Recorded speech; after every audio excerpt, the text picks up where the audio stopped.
Yeah, so my name is Benjamin Meyer. I have had a professional passion, professional interest, and personal interest in working with neurodiverse couples for quite some time. So when one person is neurotypical and the other person is neurodivergent, and kind of creating communication strategies around that work in the context of a relationship. And that really evolved into other kinds of areas of communication and understanding between neurotypicals and neurodivergent folks in the dating arena, in the social arena, and just trying to ask some questions about what are some basic areas to know about neurodiversity and how to help facilitate conversation. So with that, oh, and I'm a clinical social worker by training as well. So with that, I'll go ahead and start the presentation. So I'm going to go share, and I'll try in slide mode at first, if that's okay. So I guess that's what we're doing here. And so let me go ahead and yes, put slideshow mode. Um, Beginning. Okay, so yes, so I'm hoping really for an interactive presentation. There's always more to learn about neurodivergence, and there's always more to learn about communication between neurotypical and neurodivergent people. And for this really to be about kind of embracing and really creating space for different kinds of communication styles and understanding that sometimes the neurotypical, the most common, most presentations of neurology and the most and the sort of norms that we operate under may not be fully inclusive of everyone's communication style. And what are we missing in that process? And what can we do to create more inclusivity? So that's really what the heart of what we're going to be talking about. I have some videos that illustrate that point. And I also will go into a little bit of some scenarios that where there can be helpful understanding between two different people. So that's a little bit what I'll be talking about today. And I really want to stress that a core component, which I'm going to click here, that I'm going to be talking about is this concept called neurodiversity. So traditionally, in the medical lives world, in the medical models, neurological differences like autism spectrum, OCD, obsessive compulsive, um, nonverbal learning difference, which I've written a little bit about, which is a very high verbal neurological profile, very good vocabulary with some difficulties with visual, spatial, and fine motor skills. All of this was considered sort of a disorder. It was considered sort of like a medicalized treatment or condition that required intervention at some level. And let me be very clear, there are needs that go along with being neurologically different. And at the same time, there's been a very strong, and that needs to be acknowledged for some people. But at the same time, there has been a movement to ask the question of, is this medicalizing or pathologizing really understanding the complexity of the human brain? Is it really understanding how we are all wired very differently? And in fact, there are many strengths that go along in many people with not being wired the quote unquote neurotypical or more standard or most common presentation. And that could be a depth of knowledge on a specific subject. It could be a really strong, as I was mentioning with NVLD, strong vocabulary, strong verbal memory. It could be creativity and out of the box thinking and flexibility in different ways. Many people some people have ADHD are also very creative, very out of the box thinkers. And actually, there's a really good book by Dr. Gil Saltz about this called The Link Between Quote Unquote Disorder and Genius. And it's really expanded this concept to look at things, look at different kinds of neurological differences, even going into areas like anxiety or areas like people who've meditated quite a bit. That wasn't included in the book, but that's been discussed. But all of these different areas to say there are strengths associated. There are gifts sometimes associated. So that might not always be recognized when everything is being measured by neurotypical standards. If a job is putting in expectations that are built for neurotypicals, the potential of that employee might be missed. If you're making friends with somebody and you have neurotypical standards, the potential of that person to be a good friend may be missed. So the whole idea of neurodiversity is let's take a step back from this sort of pathologizing, medicalizing kind of way of thinking, and let's look at the diversity of the brain and how we can interact within that diversity. So that's really the core of what I'm working on. I think it was Dr. Judy Singer, who's a sociologist who is credited from Australia with coming up with that term in, I think, 1998. But that term has been used in different blogs, from what I understand, in the community, the autistic community, on different online forums, using the term neurodiversity to really describe the difference in neurological wiring. And really, it's now becoming part of inclusivity under sometimes DEI, sometimes hiring practices, sometimes just a whole movement of change that's about creating a more inclusive space. So I have a colleague here, Dr. Devin McEachran, who really gave a really wonderful speech on this. And I really want us to just take that in because I think that's a really wonderful way of really continuing this conversation and really getting us started. So here she is. And I apologize. There's no way I can do about the to soothe ads because obviously, combines neurological differences like autism or ADHD are considered to be dysfunctional disorders and disabilities under the medical model of mental health. There's too little attention given to enabling people with neurologically different minds to be accepted for themselves, to discover and celebrate their strengths, and to find a place in society that values their differences. When most of us think of diversity, we think of things like race or sexual orientation, but there's a different kind of diversity you might not know about, neurodiversity.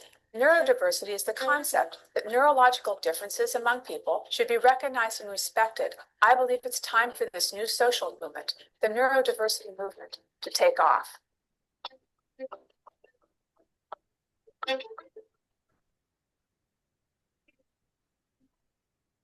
Neurodiversity is a part of our genetics and of our evolution as a species. The genes for autism and ADHD are not errors, but rather are the result of variations in the human genome that have and will continue to have advantages for society. One of the genes associated with ADHD, the DRD4 gene, is known as the novelty-seeking gene. It arrived on the human evolutionary scene over 10,000 years ago. Genes associated with autism also go back more than 10,000 years. Research suggests that genetic variants linked to autism might have been positively selected during human evolution because they contributed to exceptional memory skills, heightened perception in vision, taste, and smell, a precise eye for detail, and an enhanced understanding of systems such as animal behavior. These characteristics likely remain in the gene pool today because they are still advantageous. As a psychologist advising the parents of differently wired kids, I tell parents they have a choice between trying to change the child to fit the environment and changing the environment to fit the child. There are many different microhabitats and subcultures in our world. For an individual with autism or ADHD, finding success on their own terms may come from discovering the particular niche that fits best, the niche that allows their strengths to shine and their challenges to be minimized. Individuals with ADHD tend to thrive in situations of rapid change, variety, and that reward creativity and out-of-the-box thinking. A career as a comedian, detective, entrepreneur, journalist, actor, EMT technician, or photographer could be. I'm not saying that having autism or ADHD is easy. And I don't mean to downplay the real suffering that can be caused by having a neurodevelopmental condition, disability, or difference. But it's also time the world sees the beauty and value in brain differences. Neurodiversity might be every bit as crucial for the human race as biodiversity is for life in general. My vision is for a neurodiversity tolerant and accepting society where differences are celebrated for the depth and dimension they bring to the human condition. I want children whose brains are wired differently to be encouraged to find their niche instead of changing to fit other people's ideas of normal. Diversity in every sense makes our world a better place, and people who think differently are a huge part of that. Yeah, so that's a really important part. Like, there are these genes that and in ADHD and in autism about with memory and depth of knowledge and out of the box thinking. So I just really want that to underpin the rest of this presentation, that this is about celebration of those differences and acceptance of those, and not about any kind of pathologizing. And I think that when we talk about neurotypical and neurodivergent communication, it's really important that neurotypical people go into a communication with a neurodivergent person with that being the mindset. It's a difference. It's not better, it's not worse. It's just a difference in processing and understanding information. And I think that needs to be critical. So I will continue that theme throughout.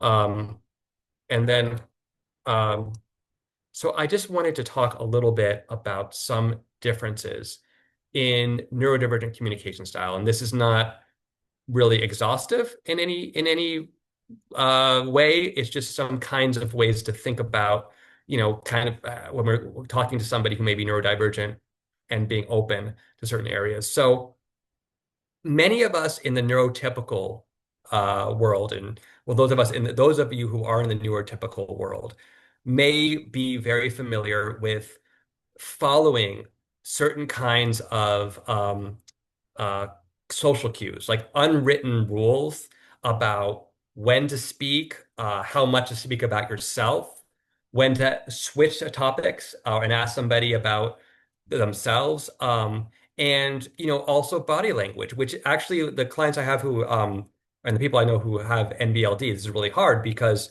reading body language, like distance between yourself and somebody, or when somebody's frowning or wrinkling their brow, or when somebody's giving you a go ahead to talk or not, can be very difficult for people with NBLD and some neurodivergent folks in general. And so that's something that can make establishing friendships, make fitting into neurotypical standards challenging. But I want to be clear that some of these cues are established by neurotypical expectations, like what we think, what neurotypical people think people should behave as, or should do, or what should be the case. And it's not really the case that just because somebody isn't following that exact cue, that they're either being rude or that they're being dismissive or not. It's just a different style, and they might not be picking up on that cue, but they may be doing a very good, they may have a lot to offer in the communication that's coming forward. And I think this really was highlighted in the dating skills group that I was doing, because one of the things that was really empowering that we were working on was, what are the cues that we feel help us to connect with other people, that or the styles or things we do that help to connect with that could be going deeply into a special interest. And I'll go a little bit into that in a second, but then going deeply into a special interest, that could be meeting somebody who is very reliable, very steady, one-on-one in a quieter location. It's not necessarily following the rules of the whole world around us. And I think I think from what I'm understanding is that that was a very empowering kind of mindset, and one in which it's more about being true to who you are. And I think that that's something that neurotypical people may want to be aware of, is if they are imposing certain kinds of expectations that don't necessarily allow the other person to show who they truly are. Yes, there are some people who are just rude. That's going to always be the case, whether it's neurotypical or neurodivergent. But I just want to be opening up that conversation or that consideration. So, think of eye contact, that can be very difficult for some people who are neurodivergent. So if somebody isn't looking at you directly when they're speaking, it's not because necessarily they're trying to be avoidant or rude. It's just because it might be really overwhelming for that particular person. Nonverbal communication, like I was mentioning, can be very, very difficult. And so I want to acknowledge that, if maybe sometimes saying something if directly, as opposed to just assuming the other person understood your nonverbal body language, that might be helpful.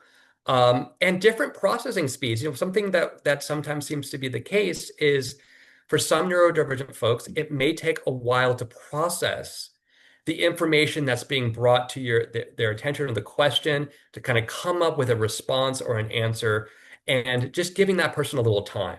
Just letting them come up to with the answer or the response that they would like to have.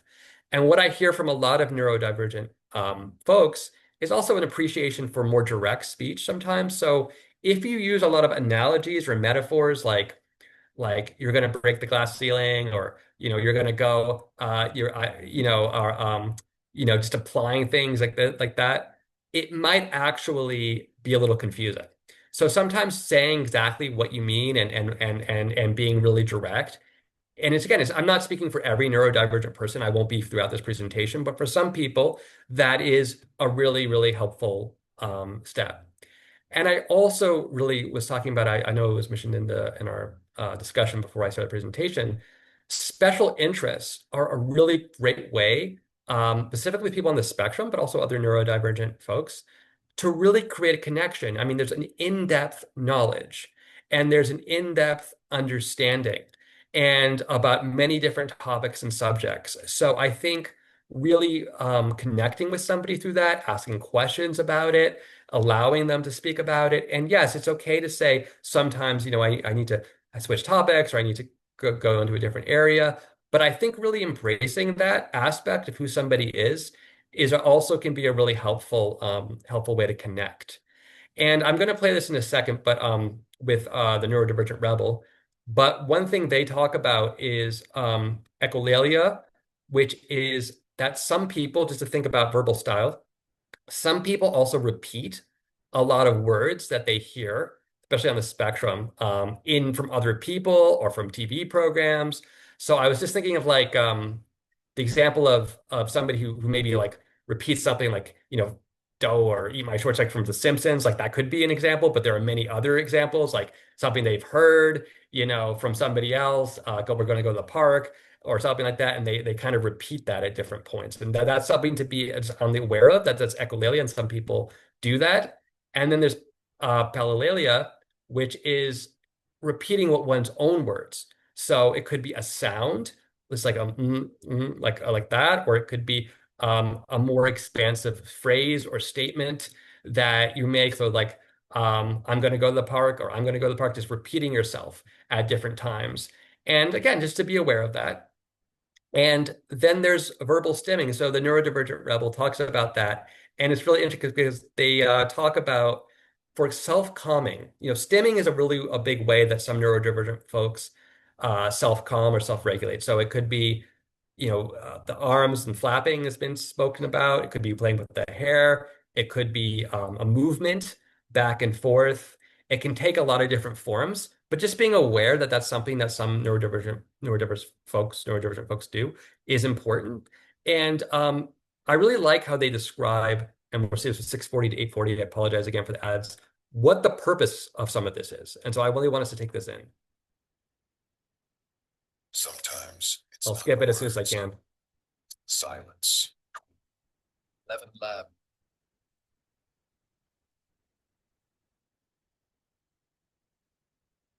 A pleasurable experience to me. So I just want to say about all three of these different things that we've spoken about today. None of these are meaningless behaviors. They all serve a purpose. They all have some kind of hint of meaning in them. I have different things I sing and say when I am joyful, from when I am afraid, and when I am uncomfortable. There are feelings in these things. They are a way to express feelings, and a way to they can be a way to communicate as well. So as a kid, they were a way that I would play and I would learn and I would grow. Like, for example, just one more thing with the words, repeating words. I remember as a kid, I would say like a word, I would pick a word and I would say it over and over and over again until it didn't even sound like a word anymore. But I was, that word was going to forever be embedded in my head. That's for sure. It's just exploring the sounds, and on a really close up level is what I was doing. A lot of autistic kids are very curious about a lot of the really close-up details and things, and often that can be sounds and the sound of our own voice. So this echolalia is can also be a way autistic kids can learn to communicate, because we are copying and mimicking other communications we hear. So I would say it's not something that should be discouraged, I want to say, because I hear sometimes people talk about discouraging it, but I actually really like my echolalia and I wouldn't give it up. The palalia kind of annoys me. I will admit it. And I like my verbal stimming too. Those are just my thoughts. Alrighty, guys. Thank you so much for hanging out with me this morning. I hope you have a wonderful week. Bye. So yeah, we just want to be aware of that, aware that these sounds and repeating them are, a self-soothing and also a way of communicating. And if we can be a little bit open to that and be comfortable with that, that's an important area. So now I wanted to just talk about the the the first meeting. And I think that this is where sometimes there's difficulty in understanding and building communication bridges because neurotypical and neurodivergent folks, because typically we might think of the first meeting being about more small talk, about being the weather, why you're at an event, um, and why you're why you're there, and when a little bit more about like something small, something intimate. We don't think about going into greater depth or talking about a special interest or communicating more openly. And there are actually real advantages to the honesty and the depth of the communication that can happen even from the first meeting. And I think that's something for us to keep in mind. So Thomas later will talk a little bit about that. And um, and so he'll go into that from the UK. But also the setting matters. So when we have meetup groups, when we have other kinds of events, I just want to say that, noise levels, if there's a lot of noise, people talking, if there's a lot of smells, from food or cooking, if the lights are turned on really loud, turned really brightly, and there are a lot of people, that can be really overwhelming and overstimulating for some people. And some people have limits in terms of how much they are comfortable with those sensory aspects. And later on, I'll go into things like meltdowns and burnout and things like that. But that's something to really be aware of just in a first meeting. And I really wanted to speak. Thomas speaks about the benefits of neurodivergent communication, and I think it's really important for us to understand that. So let's just go start from 11:55 and take a look at that. Linear binaural And I'm sorry. devices uses dual mode stimulation to soothe tinnitus. Linear. Good afternoon, Autism, Asperger's Legion, or therapeutic in its nature. It allows you a space to talk. It allows you a space to develop your existing opinions, ideas, thoughts, delusions. You go into that situation, yeah, sure, it may be a bit awkward at the start, but once a conversation's flowing, you tend to come out with some quite deep stuff. It tends to be a combination of negative and positive experiences. Sure, like talking about positive stuff is always, is always on the table. In my experience, it's generally not frowned upon to talk about negative things, whereas in the neurotypical sense, I've gone into many situations where saying something negative or bringing up something that I'm struggling with or making any sort of negative comment, not in a hateful way, of course, seems to be frowned upon, and it can often sort of isolate me from the rest of the group. But with autistic people, as I said, it's a lot more therapeutic. You can talk through things, you can connect with people. But it's not just about knowledge and facts. It's a lot about learning about the experiences of other people, learning about the way that they view things, the way that they've dealt with things. It's a lot more of a free space, to voice things. Whereas if you would say something perhaps a little bit controversial or an opinion that other people don't agree with, you can see it immediately in the energy of the room. You can see it immediately in people's faces. If it's something that like, no, I'm not touching that. It'll be a lot more diplomatic with autistic people. They may just say, I don't really want to talk about it. Can we talk about something else? It's not often that I brought up a topic with an autistic person and they've been completely railroaded by it. They just completely block me off. That doesn't happen a lot of the time. It's happens very, very, very rarely.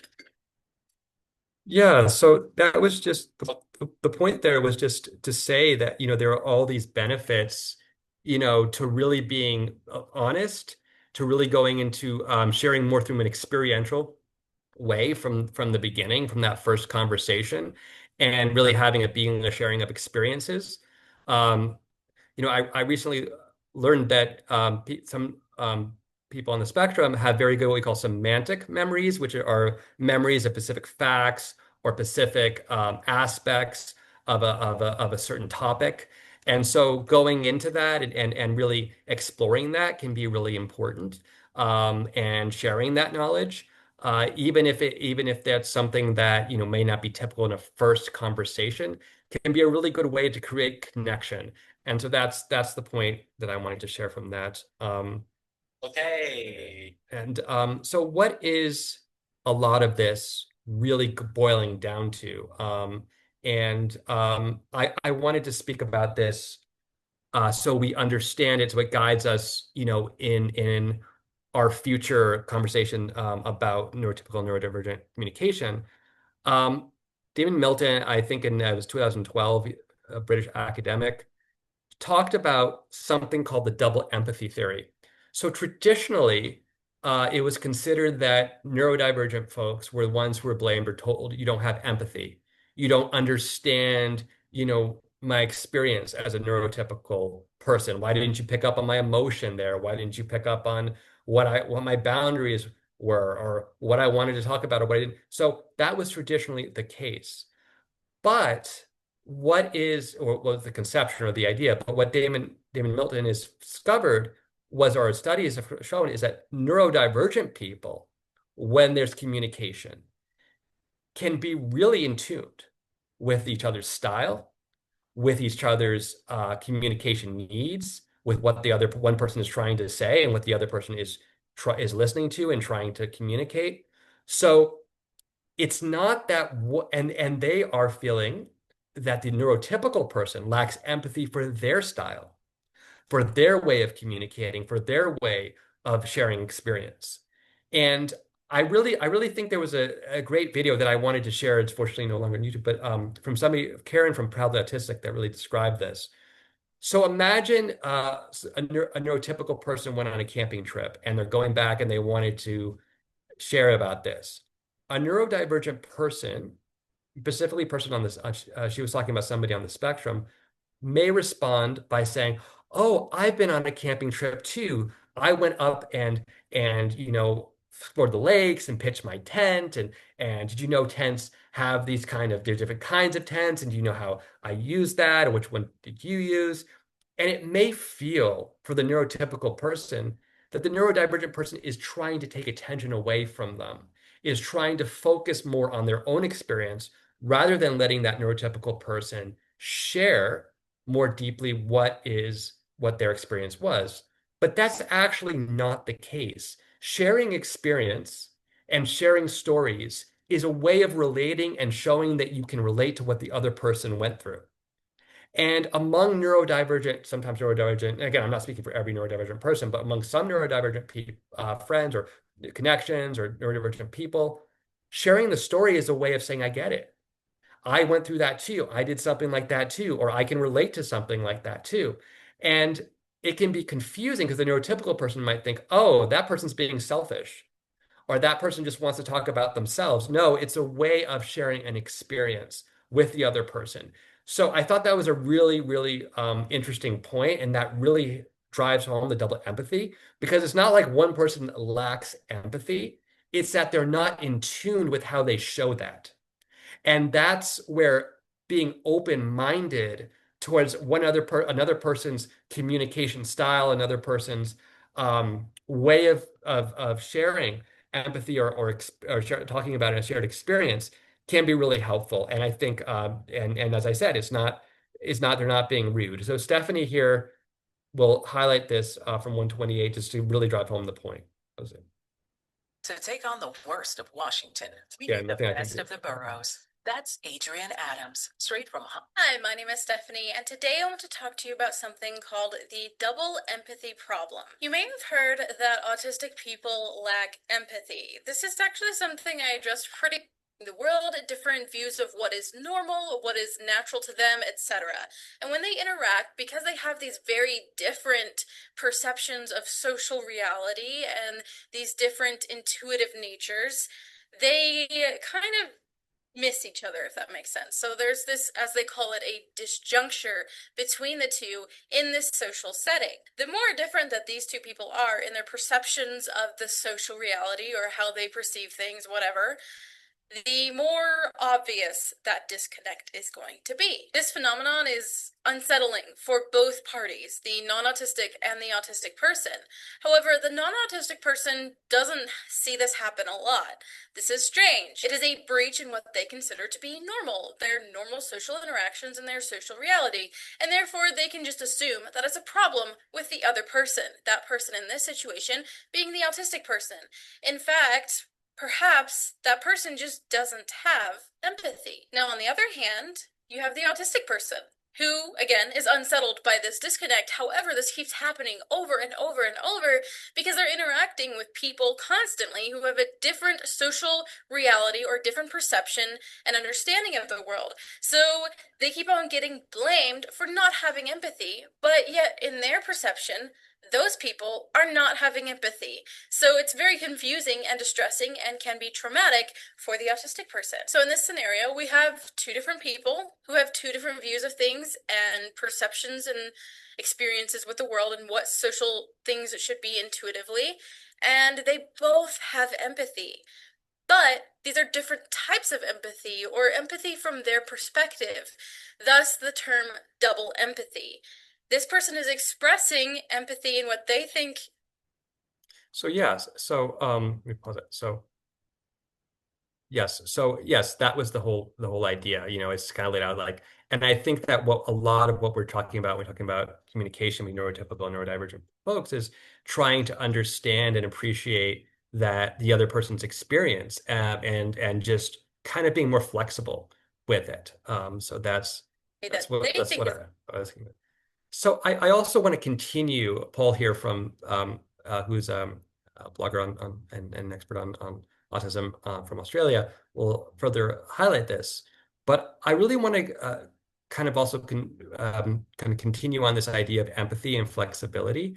There are certain misconceptions about neurodivergent people, and one is that they lack empathy, and actually many people who are neurodivergent have a real sense of genuinely being able to pick up on your emotion. What they may be missing is the social cue.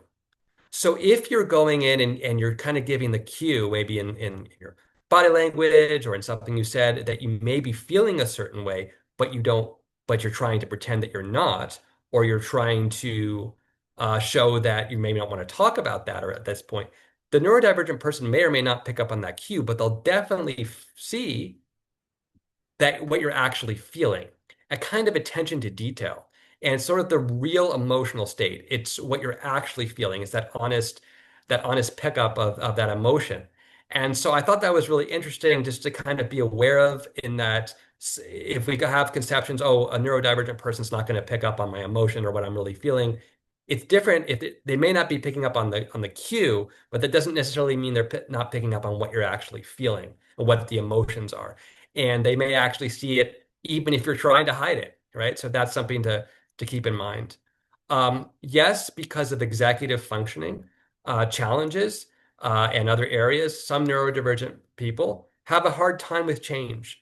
It's hard to change suddenly your work site. It's hard to change where you're meeting. It's hard to change a routine. So there is a lot of some people who are neurodivergent, specific on the spectrum, like having routines. When those things are changed, it's very anxiety producing. But that's not the only way to show flexibility. There's also an incredible level of adaptability among neurodivergent folks when a new system is needed, when they've changed environments and they need to create a new system for their new home, or they need to create a new system for how to set up their home, a new system for how to meet up with you at a new restaurant. There maybe needs to be a new routine that's implemented and a kind of creativity about how that's implemented. It's not like just following the rules of everybody else. It's coming up with a system that works for that person.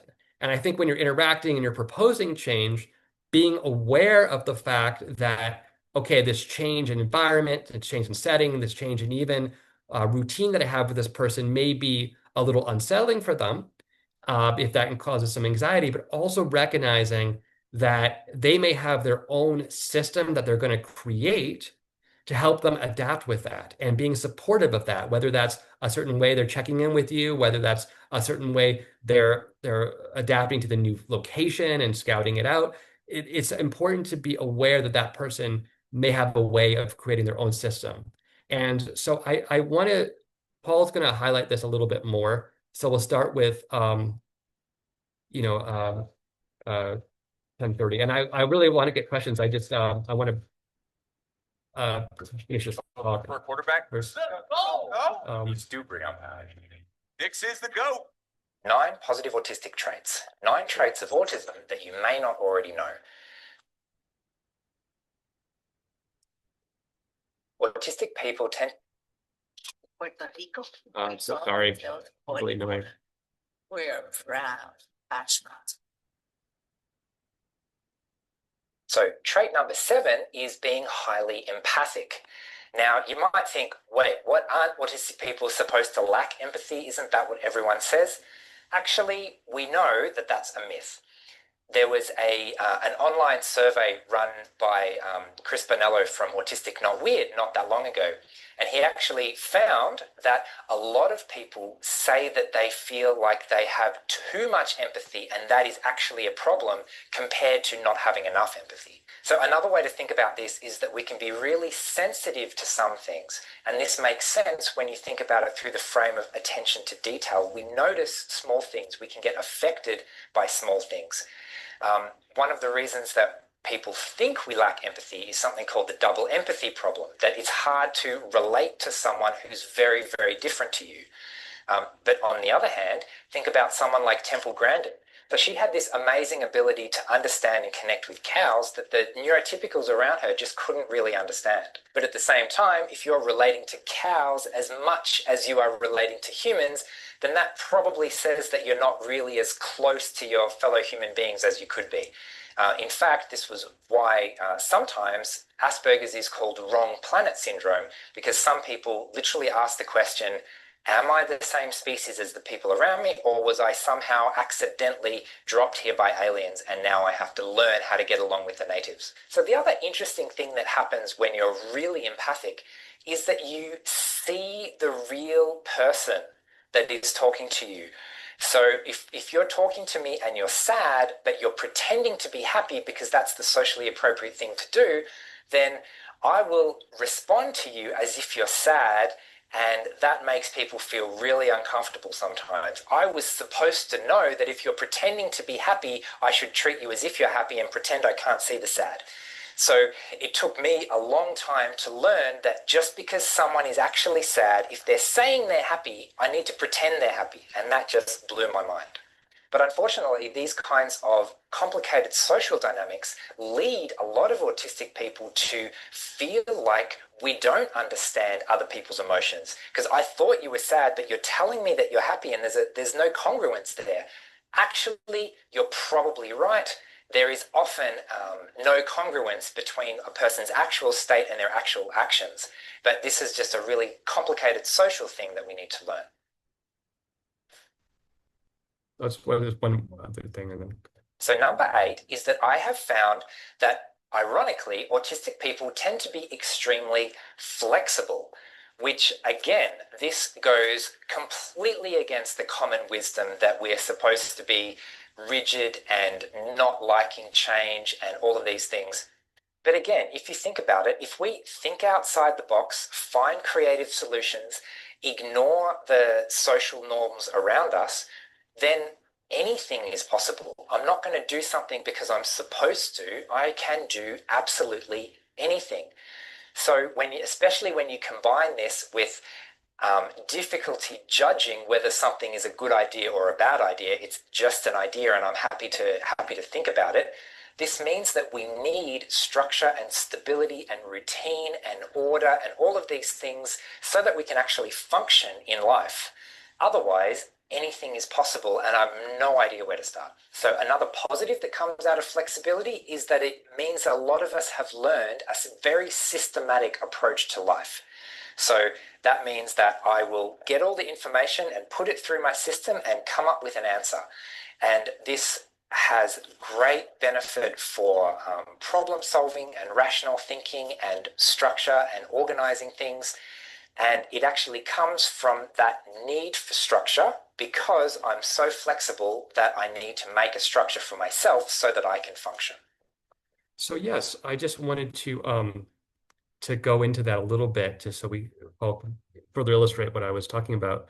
I do want to talk a little bit about rejection, because if we are friends with, or if neurotypical people are friends with, or spending time with neurodivergent folks, because there are a variety of reasons, but sometimes if social cues, or if one is just, hard to read, or if one has just a different communication style, a different way of relating, different ways of connecting, then there can be a history, or there can be more frequent experiences with rejection.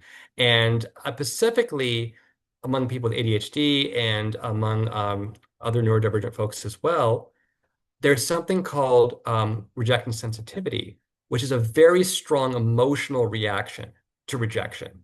It can result in mental health conditions. It can result in also, I've had some therapists and colleagues I've worked with who've described really the rejection sensitivity reaching to the point of some ideation in some cases. It can become felt very, very strongly by some people. And so that's something we really want to be really aware of and just being supportive around. And also, I think it's okay as neurotypicals, friends, to help people learn from the experiences that they've gone through, and kind of give some pointers and different things, but without trying to change that person. I think that's a really important distinction. But how do we support somebody moving on? I think this couple, when we're talking about dating specifically, we'll really Hello, everybody. answer that question. Instagram. My name is Andrew Duff. My name is Kirsten Lynn. What's going on? So, We have a question from Facebook. Yeah, we have a question from Mike. He's on the spectrum, and he found a special person that he feels a strong connection with, but she has rejected him or keeps rejecting him, but he can't get her out of his mind. Do you have any advice? Oh gosh, this happens to me every time I like someone, because if I like anything, and I have like a really strong the autistic fixation, perseveration, thought looping. And whenever I'm into someone, I become immediately obsessed with them, which can sometimes kill a new relationship because it's a lot for someone. But it's especially worse if the other person doesn't like you and they're not into you, and then you're obsessed with them. There's no way out. So I would say what I have done is, when that happens to me, for one, you can't take it out on the other person, because you're not going to convince them if they're not into you. There's nothing you can do. But if you need to deal with the feelings of being caught in the perseveration, either talk to friends who don't mind, but clarify, be like, hey, is it okay if I obsessively monologue at you about this person I'm into, and be willing to listen when they're like, can you chill? And then also writing in a diary, either a anonymous blog or physical diary. That's usually also what I do. I fill up my diary with stuff about someone I'm into, that it gives you a way to vent and to focus on the fixation without bothering the person who's the unintended target of the obsession. And it's tough because you're warranted in feeling sad about this, and if you think you really care, you want to convince them, but the truth is you're not going to be able to really do that. That's their opinion, and that's what they want to do.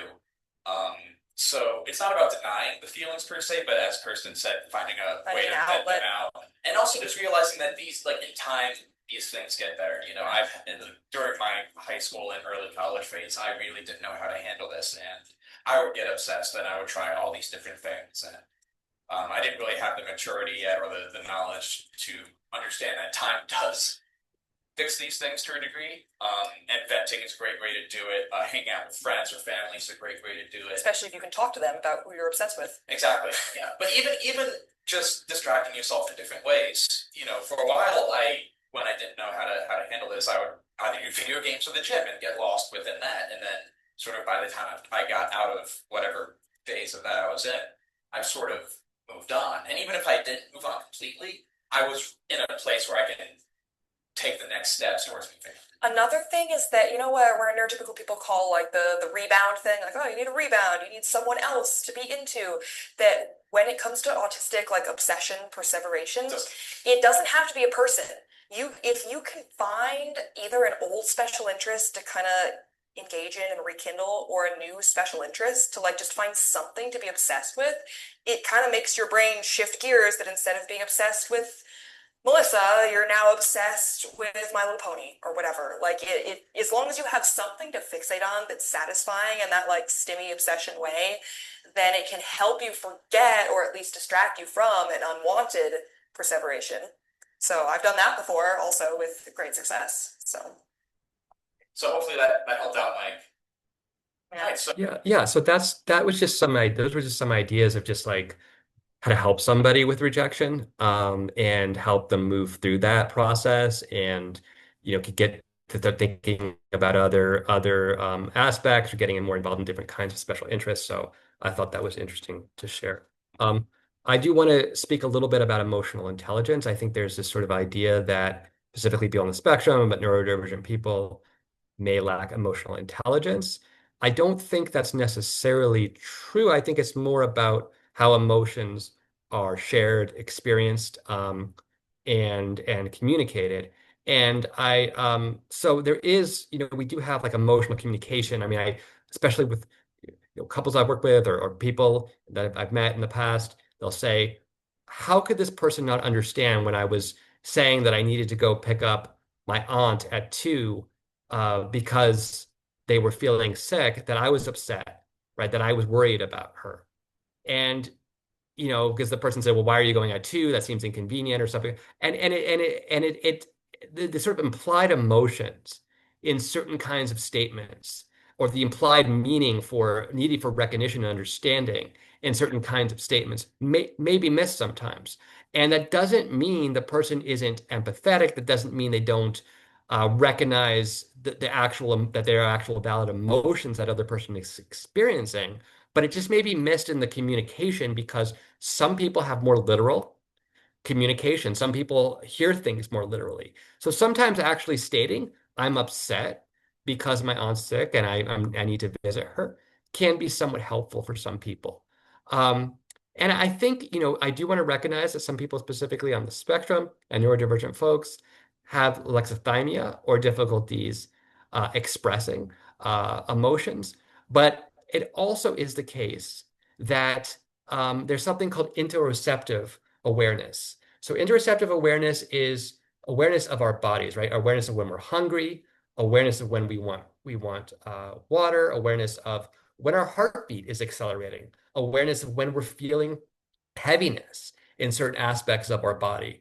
And for some people, specifically on the spectrum, this is a challenge. And that can mean that emotions aren't really fully recognized until they're at a heightened state, especially if there's a lot of sensory information that's being triggering, especially if there are a lot of demands made in terms of socializing, engaging with others. And sometimes, as we talked about at the beginning, if those emotions accelerate, they can lead to something called a meltdown, where somebody just has really strong emotional reactions, really strong. Maybe they're crying, maybe they're having deep breathing, maybe they're sort of like having this very strong expression of emotion. And so just being aware that can happen doesn't mean somebody lacks emotional intelligence. It's just being aware that somebody might not be always fully aware of what the emotions are until they reach a heightened state is an important aspect. And I think in terms of emotional regulation and expressing emotions, some neurodivergent people use the stimming that we were talking about, whether that's hands flapping or playing with the hair, to kind of self-regulate the emotions that they're experiencing. And that can be a way of expressing emotion too. Like sometimes the flapping of the hands or the playing with the hair or doing any or rocking or any kind of stimming can mean I'm feeling a little anxious and I need to soothe. I'm telling you that I'm also need a little bit of a break right now. And asking somebody if they need a break and asking somebody how they are and just being aware that somebody may have strong emotional reactions, I think goes and may not be aware of the emotions until they reach a certain point. To help with just being checking in and being thoughtful goes a long way, in that process. So this goes along. I mean, one thing that is true for many neurodivergent people is the pressure to fit in, and the pressure to fit in at work, and the pressure to fit in socially. So that leads to masking. That leads to forcing eye contact, to stopping stims, to refraining from talking about special interests, from forcing oneself to make transitions before one really is ready. And that's really, really exhausting to do that every single day. And when it comes back home, there's a need sometimes for the space to take off the mask a little bit. But even if that mask is on in so many areas of life, eventually that can lead to something called burnout, where somebody can no longer has the energy. They feel like they no longer have the energy to get up. They feel like they no longer have the energy to keep going. So neurotypicals, by supporting authenticity and supporting people in being who they are helping and facilitate that communication and helping that person be authentic, are helping reduce that sort of need to mask all the time. And of course, learning to unmask takes time. It's a process, but it is a way that something that neurotypicals can be aware of in social interaction, specifically. And I just wanted to say regarding self-disclosure, there's no one size fits all. We can't expect people to self-disclose if they want to. That's totally fine. But I think asking people what they need a lot, or being sensitive to that, or just if they need a certain sensory needs, if they need help with the transition, I think that can go a long way to helping people self-disclose.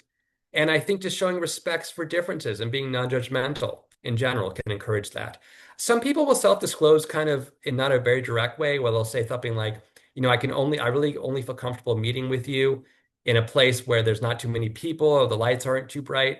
And then during that process may self-disclose, that's because actually I am on the spectrum. Some people will say, or I'm neurodivergent. Some people will just say I'm neurodivergent from the beginning. And you just kind of have to respect what everyone's process is. And I just want to go over some basic communication tips to keep in mind. I think it's important to check your assumptions, use concrete language, and be direct. So, it's a good idea. This is, I think, Paige, she's a blogger on Autism spectrum. But yeah, just checking your assumptions. If you have neurotypical ideas about social cues or how people should engage, that's important. Being a little concrete, maybe not always using analogies too much, being mindful of the sensory environment, executive functioning, how people get overwhelmed with planning, and letting somebody communicate in a fashion that works for them, including non-verbally, is all really empowering and helpful. And I think being patient and understanding in general throughout is really important. And just asking, is the way I'm communicating working for you? I think that's always a good point.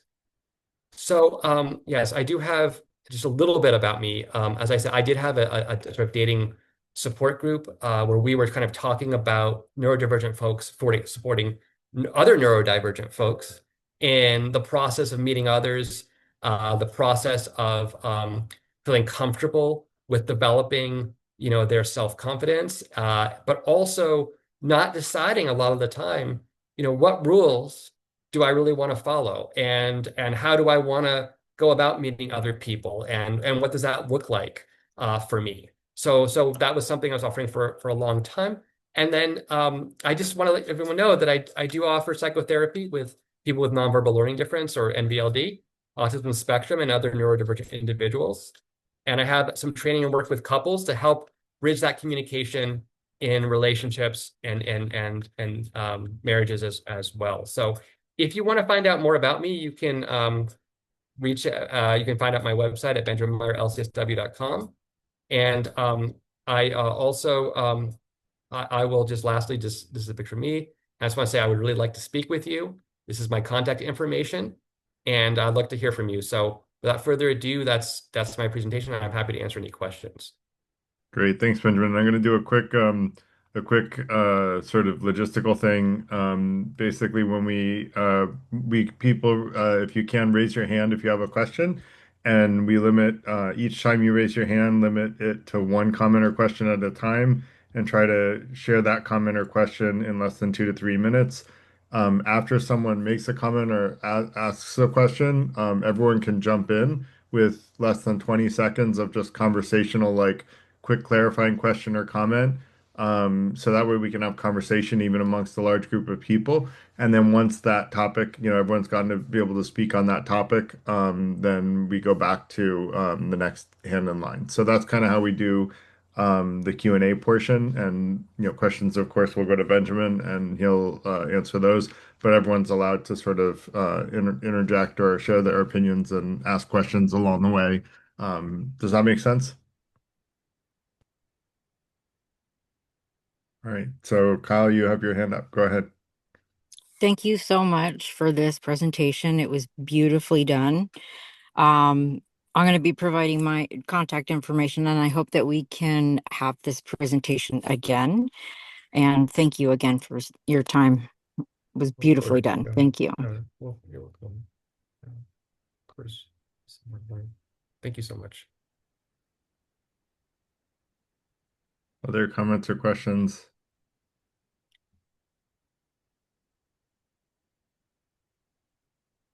Yeah, go ahead, Carl.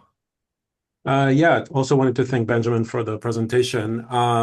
There were a few slides where I kind of recognized a lot of my behaviors, and so I'm kind of like maybe even more eager to find out if there's actually a way to be. Is there something that could be diagnosed, or?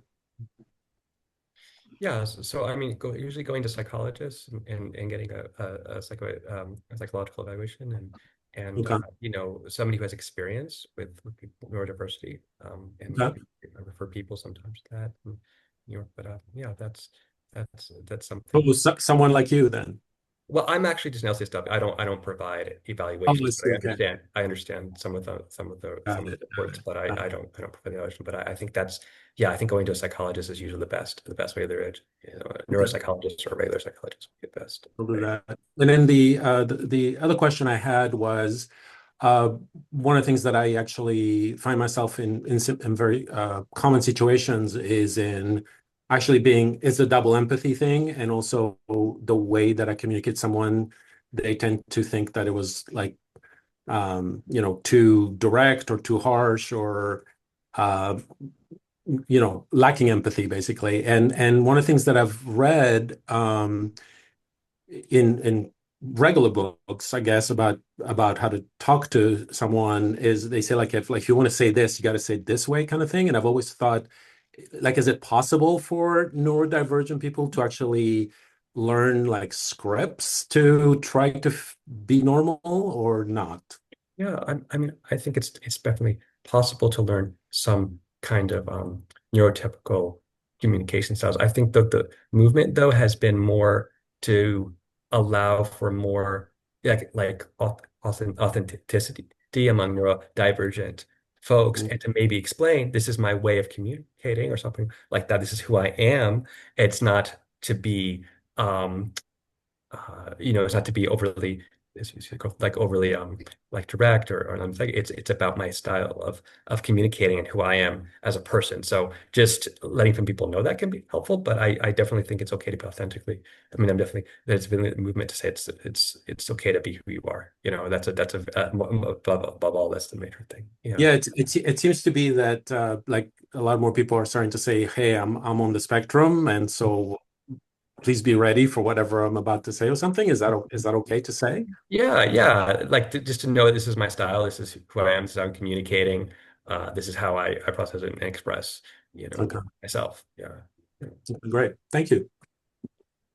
Benjamin, there was a request in the chat to put your contact info in because people didn't get to put it in. Oh, someone did put it in for you. So thank you, Ambi. Uh, so strike my comment and I'll let it go to Brian and then I'll come back later.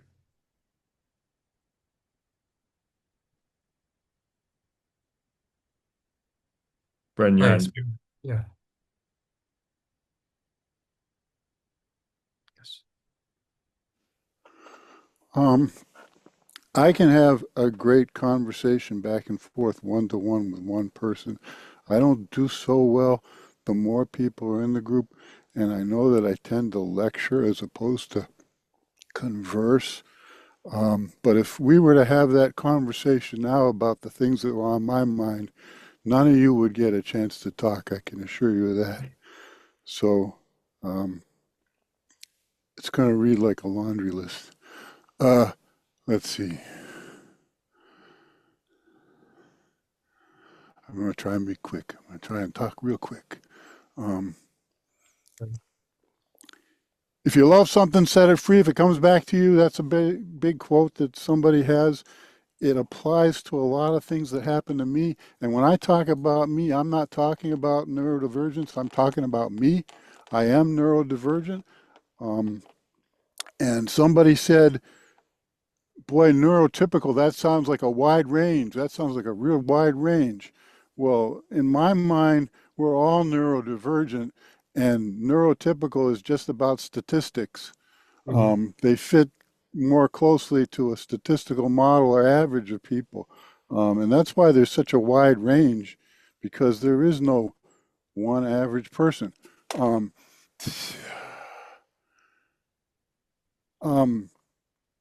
The biggest thing that helps me in communication is not that I'm any different than anybody else. And the empathy thing, I used to be like a childhood sideshow before I even went to elementary school. My mom would have friends over, and in moments, I would be able to delve into their lives and tell them about themselves. This is when I'm 3 and 4 years old. And because I was never told that I was autistic as a child when I was diagnosed, I grew up with the same impressions everybody else has, that an autistic really can't feel other people's emotions and feelings. And so when I was in my 50s and my mom says she wanted to apologize because when I was a child, they didn't have the kind of programs and interventions for people who are autistic that they have now. I thought, who the hell is she talking about? She can't be talking about me because I'm not autistic. One of my biggest failings, the person comes into the room 20 minutes, I know them. I know these people. And then I go and I'm having a bad day, and people I've known all my life don't know I'm having a bad day. And I'm thinking, where is their effort? Why don't they see me? Why don't they feel me the way I feel them? And so when you talk about getting tired, I'm not an alien. And you're not an alien if you're considered neurotypical. The problem is that I feel like I've already put in the work. You should already know everything that's going on with me. And I've given you all the cues, or I've said all the words, and you haven't heard me. And yet I've heard you. And I know what your day is like today. And I know what your year's been like. And I know how I can help you. So why am I not getting the same thing back from you? And it drives me crazy sometimes. It makes me frustrated. And I know now more and more that I'm unusual in that way. I'm an exception in that way. And that I have to understand that. And I have to give accommodations the same as other people. And when you talk about accommodations, since I found out in 2012 that I was autistic, and I thought, well, I want to, you can't define yourself on something that you learned at that age. So learning that wasn't going to define me, or I wasn't going to go through an evolution because of it. I was already who I am. I just wanted to have a better comprehension and know the language and know where I fit. But since 2012, when I first learned it, so for 13 years now, I've been exploring groups and environments and stuff. And when we talk about accommodations, the worst people at accommodating autistic characteristics are often autistic people. So that's another can of worms all in itself. Crap. Yeah. So for me, the accommodation thing is not about, and like you said, it can be very taxing to adopt the persona that's average and stuff. And so for me to go and say, okay, I really have to put in the effort. I have to redefine and redefine and represent and represent and represent for other people to get the things the way that I get the things. And that's exhausting. But I can act like an average person. When I was younger, could get the girl, but it's never about being disingenuous. If I felt like that, if I really wanted to be friends with somebody or have that kind of interaction, I didn't just build up and try and become somebody else in order to get that. I was there to invest and to keep it going and to perpetuate it. Whenever it was always genuine. But the thing that I need back that I don't get, and which always, I just can't overcome it. My autism is my weight around my neck, and I'm familiar with that, let something go and wait till it comes back to you. I'm familiar with the Irish goodbye because I hate having to, it just feels too awkward to go in front of a group and say, oh, I'm going to be leaving now, so I just leave. And when somebody compliments me, I really want to hide and shrink from it. And yet I get as much pleasure from being recognized and hearing words about myself as anybody else does. I just am unable to respond well. And so they think that I'm standoffish, or they think that I'm insulting them by not pouring myself into a response to a compliment. Yes. Try to finish your thought, Brian. Yeah, I want to do that, but I can't do that. I want to be able to say goodbye the right way. I want to know that people want my company. So when somebody says, oh, we're getting together later, all I hear is they're getting together and they haven't invited me. And unless they invite me, and then if I get invited to a group and I don't get bigger support to know that I'm wanted, then I leave the group because I'm afraid I'm not wanted. So the things that, as an autistic, and I'm just talking about me, only me, because everybody's so different, that I just need more and more cues and affirmation to stay connected, and I keep losing those, and then I can't stay connected. Oh, that's wonderful. Thank you so much for sharing that, Ryan. A very important point is using affirmations and to stay connected and to be explicit about that. So that's really important. Yes. Other questions? Okay. Mia, go ahead. Hello. I appreciate the space and time given here. I at one point I believe that I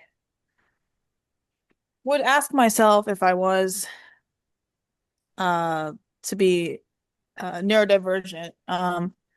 There was a point in time where I was tested, and like I was given a test and I was assessed, and it was told to me that I did not have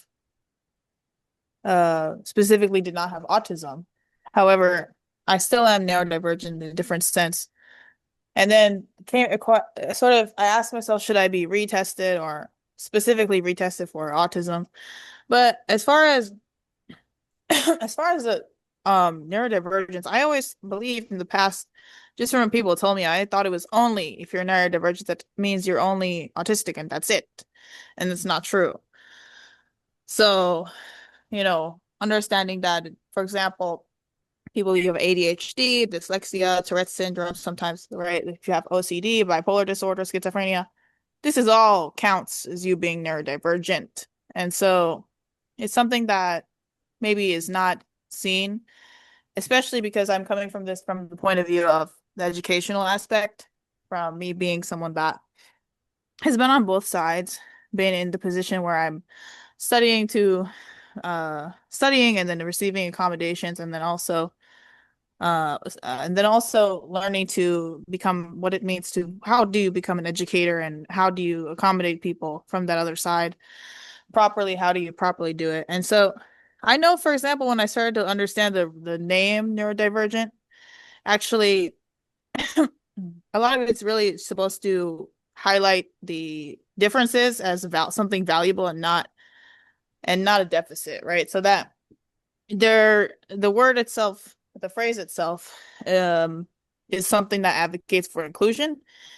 And it's not anymore about how do we cure this, right? What's the fix for this? Instead of, it's not about that. So that a lot of that can be sort of thinking about, like, for example, I mean, when I was in school, right? Like, it's like, I know that there's specific methods teachers would use in the special education population that I was within at one point, where there was a lot of violence, and instead of respecting boundaries, there's a lot of touch, like hands-on, for their behaviors, when in reality all behaviors are forms of communication.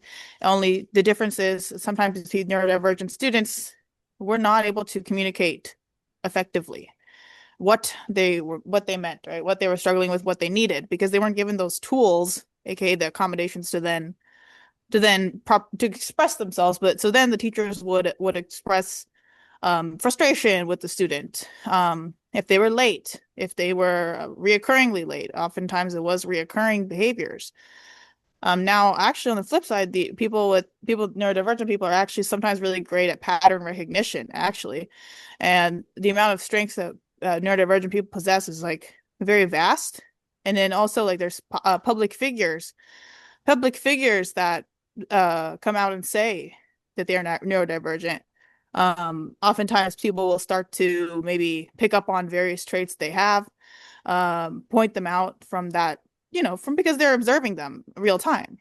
So sometimes it's almost like your average person, right? The average person who's neurodivergent, as the former speaker said, Brian mentioned, I relate to that, of sort of the societal expectations. How do we behave in social settings? What does that look like? How do you properly, quote unquote, air quotes, properly behave? And then also, sort of, the overwhelming anxiety someone may feel, palms sweaty, sweaty palms, shaky hands, lecturing always versus how to have a proper quote unquote proper conversation. I would agree. I find myself being one of those quote unquote lecturers also, right? I think it's apparent right now as well. I mean, just, I say that because there's patterns in speech, various ways that I know that I speak, maybe as rushed, maybe it's like sporadic. It can be hard for someone to follow along with what I'm saying most of the time. It's very jumbled speech is what I'm getting at, right? So someone who's speaking in this jumbled manner, of course, is not going to be, accepted or understood by other people in a social setting. This is just obvious, right? So depending on the levels of self-awareness that each person has, they may be more harsh on themselves, maybe more push themselves into isolation than other people. And I would say that I feel always misunderstood, and I also seek to understand the reason why I feel misunderstood, right? I also understand that there's times where I may go in a spree where I want to find an online group like this to then come in and, share thoughts, because it's a setting where I cannot find in person, and so sort of a real life setting.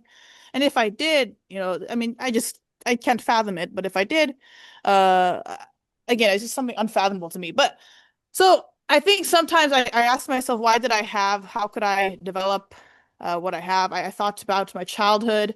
I wondered,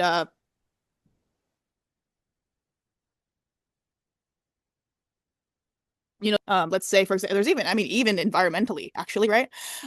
Sort of sometimes if you're exposed to various environmental toxin, for example, this can actually exacerbate or lead to specific neurodivergent traits. There's so many things, and because there's so much that could be the quote unquote cause of neurodivergence, I sort of feel overwhelmed by it.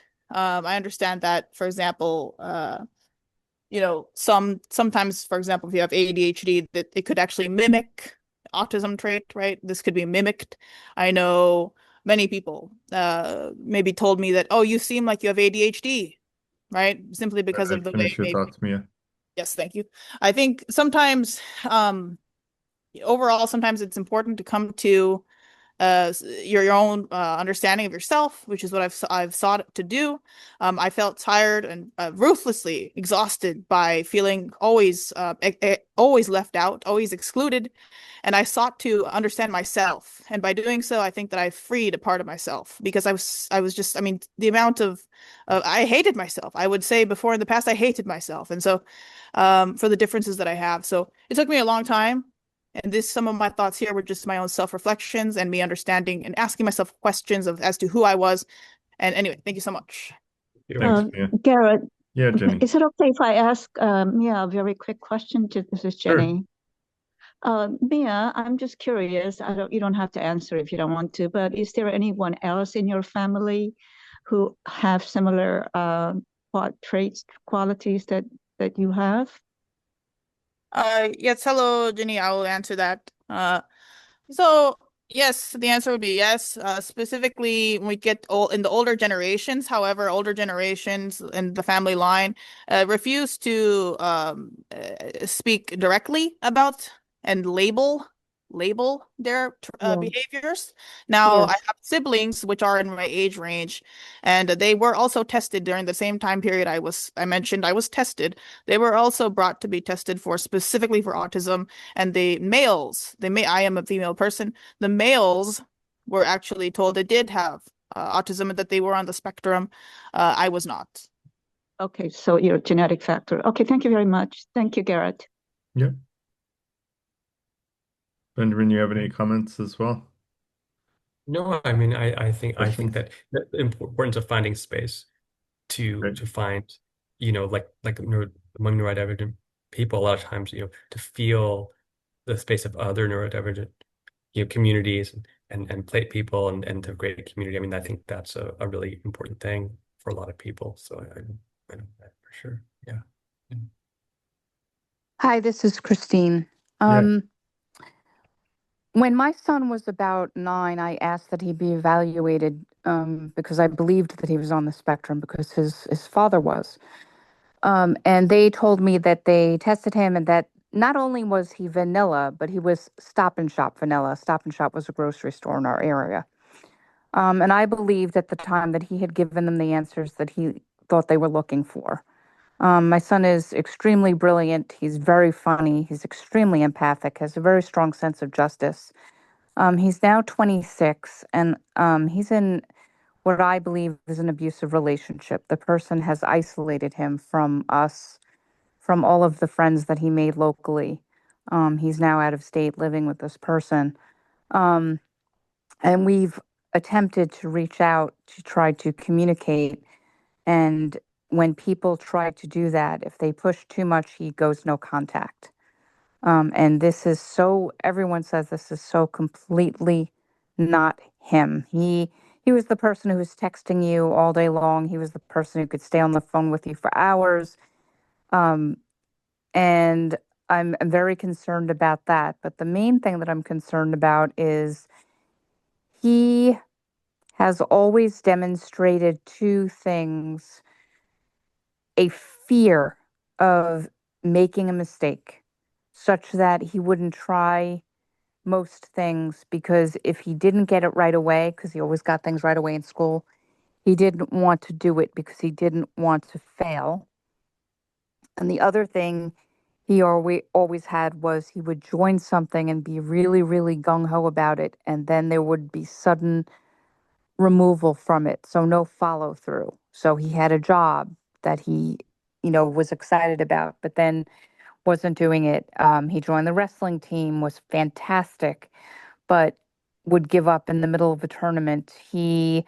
Um, he had a thesis that he had to write for undergraduate. It took him months beyond graduation. They had to get a waiver for. So these are the types of things that have followed him throughout his life. And so I have tried to encourage him to find a counselor, to help him through this. He went to some therapy. Again, wouldn't follow through with any of the exercises they gave. So I just don't know how to help him. I've read books, I've talked to experts. I just don't know. I just don't know what to do going forward. And he seems to be in this cycle of trying and failing. So I'm just wondering if there are any thoughts on this, and also is there anyone who is neurodivergent who might be able to provide some feedback that might be helpful, recognizing that people who are neurodivergent are not a monolith. I understand that, but just looking for potential solutions. Thank you.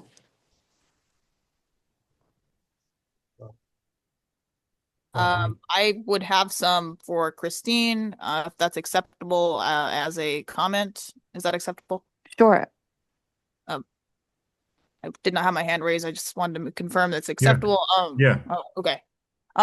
So I from what you Just shared, I'm Mia, sorry. whenever you're responding to someone else, we just try to keep it to under 20 or 30 seconds.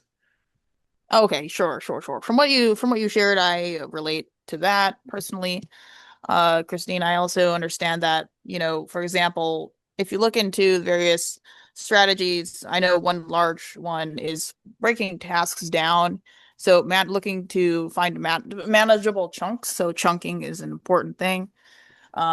Because when I'm, for example, feeling like it's the fear of failure. So because I don't want to be critiqued in front of a large group, as you mentioned, that being one of the experiences that you noticed. So I would just seek to either prompt your son to seek feedback, and then to have an open discussion about the feedback, and think of it as how to frame it as how was it productive to you? What could you take from this, and frame it in a positive manner, almost to where it's like you can look for like constructive feedback from the people in his life, so that way it may help with the executive functioning challenges.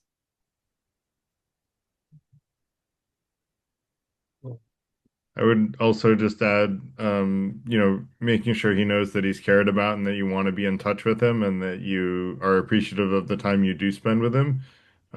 Seems like good practices, and the general goal, when especially because there's potential for criticism, you want to keep to 5 positive interactions for every one negative one, and always make sure to maintain that ratio for all relationships, but especially with someone that's close.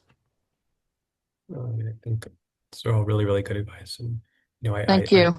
you know, I don't know if also just, Christine made this, that, this, some thoughts are, I mean, I know it's a challenge because he's an adult, but I was just wondering if it sounded like almost maybe there's this sort of fear of mistakes. Have you ever looked into the possibility of maybe like OCD or anxiety around that? But that might be, I don't know if you ever looked into that. I was just He wondering. did go to therapy. Yeah. They did say that they also thought he had ADHD. They did put him on a medication. He had a very bad reaction to it. And from that point forward, he refused to try any other medications.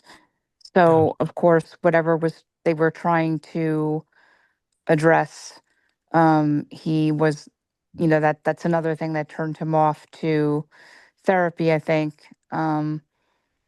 is that occurrence. Yeah, I mean, I think it would be really important for any psychotherapist who would reach out to him, or he would ever reach out to a therapist, to be really open to his experiences about that, and just to be validating, right, of that's a horrible experience, you know, to have with a therapist. And maybe somebody could present themselves. You could, I wonder if you ever brought something up, is like, you know, there are people who don't want to follow that kind of way, to, or be really open to you and to where you are. But I don't know, that's something he ultimately has to decide, that is being. I also, sorry, I didn't mean to talk over you. My internet Sure. uh, skipped. Did you finish, Ben? No, I just think validating that some people have had really difficult experiences with therapists, you know, or other people, especially if they're not trained in neurodiversity, or they don't understand the meaning of somebody's experience. So just bringing up with him, I mean, you know, that there are lots of different kinds. And he probably had brought up something like this before, and he's an adult, so he needs to decide this, that people who have lots of different kinds of approaches, and lots of different kinds of understandings of what his experience could be like. It's not not everyone's going to repeat or do the same bad experience that he had. Is something to just remind him of, you know. And it's always okay to just reach out and have a brief conversation with somebody and see how he feels. Yeah. Yeah. One other thing, Christine, that I'll mention is if you become a member of the FTI, which there's no charge for, we have a course on giving feedback, and there might be a way of that feedback is a lot more frequently positively received than is typical, and you know it might be a helpful way to give him feedback that you know his family and friends miss him and care about him, and that he could consider staying in better touch with them and that type of thing. Yeah, thank you. Gene, go ahead. Hey, I was going to bring this up anyway, but maybe this relates to Christine's situation. There's one trait you haven't mentioned of autism, which I also didn't know about, found out about a year ago. It's called PDA. What it is, it's the official name is persistent demand avoidance, but it's more, and it's the community, it's more persistent demand of autonomy. Because basically, if you push too hard, we push back. So the right approach is not like telling somebody what to do, but explaining why, things like that. Because even as a child, you could not make me do something.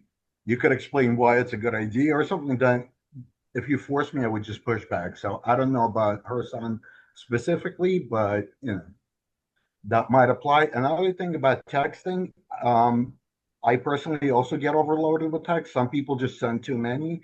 So maybe try send short ones and not that often and see if he responds. And don't flood him with text because that might just push him away more.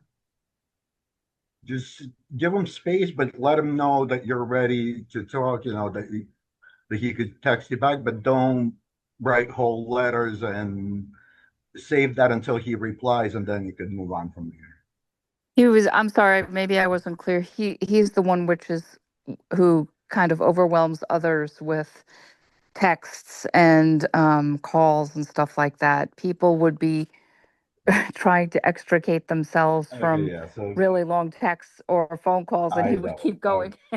I know people like that. And, you know, they send like 20-page text and then get mad that I didn't read it all. You know, thank Could I God ask for a AI, you quick could just question? summarize. Could I ask a quick question? I was wondering, I'm hearing it sounds like some people are having problems with like a bipolar personality problem or depression. How often is that involved in these complications? Can I answer? Yeah. Just it's from personal experience because I was diagnosed as bipolar, misdiagnosed. Because I have autism and ADHD, I totally get how, you know, sometimes it's up, sometimes it's down. So I get the misdiagnosis, but you got to make sure because there are signs, because it doesn't usually last as long as bipolar, but everybody's different. So obviously you should see a therapist, but a lot of times it's misdiagnosed because they only see you at certain times and they don't see you, in your normal environment. And for autistic people, like for me, I'm a different person in a comfortable environment as opposed to, a loud one or, just not wanting to be there for some reason. So when diagnosing, you should go to a specialist who's worked with autistic people before, because otherwise they could just misdiagnose or misinterpret certain signs. Yeah, definitely. And I do think that there are sometimes, definitely what Tim is describing about the misrecognition happens a lot. And I think because the experience, sort of, I've heard from some neurodivergent people, because the experience of being misunderstood and because of the exhaustion to kind of mask, and then also sometimes because of the need to be vigilant and always self-aware of different stimuli or different adaptations. Yes, I think like anxiety for some people, and I think it's a really good, can really exist because everyday life is in a neurotypical world, and with neurotypical expectations can certainly be exhausting and anxiety producing. So I want to just validate that that can be a reality. So some people do have like generalized anxiety or OCD, along with a lot of other kinds of neurodivergence. There's been some co-occurrence that definitely happens for some people. Yeah. Yeah. To also add to that, for Jason's question, neurodivergence is an umbrella term, and so there are other conditions that fall underneath the neurodivergent label there. So, bipolar is definitely considered underneath the umbrella of neurodivergent. Yes. Yes. Absolutely. Can I say something about GED? Sure. I had that was my biggest problem for most of my life. And I don't know if anxiety is the right word, because when you say anxiety, people assume it has something to do with emotional states. With me, it was just a feeling of, somebody shut me up with adrenaline. So it would randomly happen and it was terrible. So actually turned to drugs. I was a heroin addict for like 10 years until I solved that. Actually, TMS helped me with that. But a lot of people, because I tried literally everything. I tried, medications, anything I could. I honestly was just gave up hope, and I wasn't going to kill myself. Well, not quickly at least, but sometimes you got to show people there's hope. Yeah. Especially now with medicine advancing so fast with AI, there's a lot of hope. Great. Thanks, Gene and Sunny. Go ahead. Thank you. Thank you, Benjamin, for excellent information. I learned a lot. My question is, there's a certain kind of behavior. How do you identify, is it a socially constructed behavior, or is it neurodivergent, or the person is actually neurotypical, but it's actually socially constructed behaviors? Take, for example, toxic masculinity, right? So there is that really really the roots stem from neurodivergent person, or is it just a social conditioning? Well, I mean, from my experience, working, and I can't speak for all neurodivergent people, but neurodivergent people that I've known and that I've interacted with are really trying to really connecting in their own way and really being open with who they are, and not all the time, but making new connections or things. So I think I'm just looking at it like if it's a way to connect, and if it's a way to talk and to be open and to start a conversation or to engage with me, then I can tell that that's most of the time the intent. In terms of like toxic masculinity, those are beliefs or deeper seated things that somebody may have, and they may share that at different times because of maybe a neurodivergent person who has that beliefs may be more open at some time or in the initial stages around that. But I don't really like associate toxic masculinity with like neurodivergence. As neurodivergence maybe more like a style of communicating and relating is how I've grown to see it. But and I, but yes, if somebody is echoing or expressing certain beliefs, I don't associate that with their neurodiversity. I associate with that with just who they are. So It's not more beliefs, it's just behavior. Mhm. Because I see this behavior and I'm trying to gauge, is the behavior stemming from some form of neurodivergent behavior, or is it because I don't think it's a belief system in this particular individual I have in mind. It is not nothing what he's trying to promote, but basically his behavior, is what I'm focusing on and trying to figure out, is it because of conditioning, or that's how he's been taught and that's how he has to act to prove himself, or, is it something different? Yeah.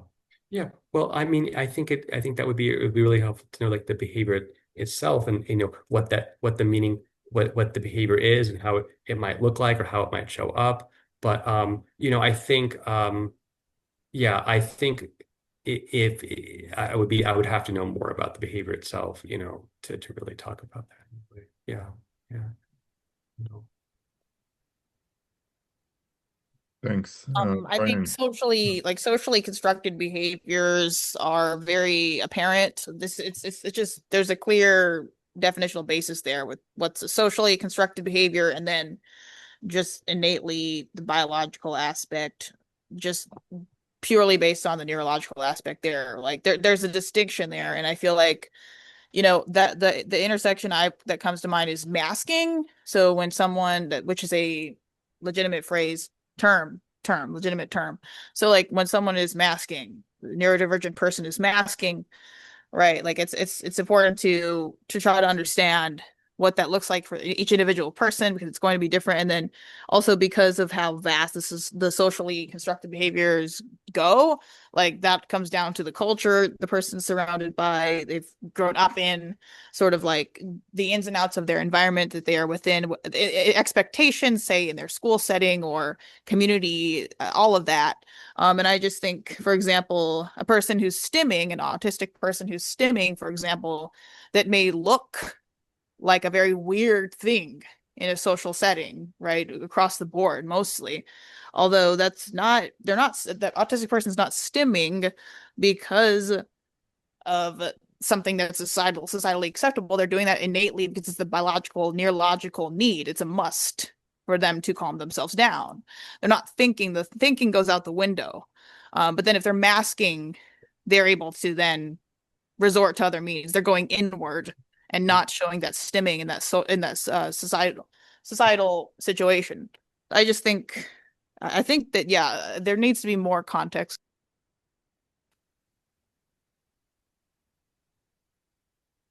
Oh, did we lose her? I was complete. I just was ending with that. I think there needs to be more context within that question there. Got it. Brian, you want to go next? For Christine in 30 seconds. I wouldn't worry about a diagnosis. I'm going to talk about this as if there was, because like I say, I believe neurodivergence is in all of us, and it's just about statistics.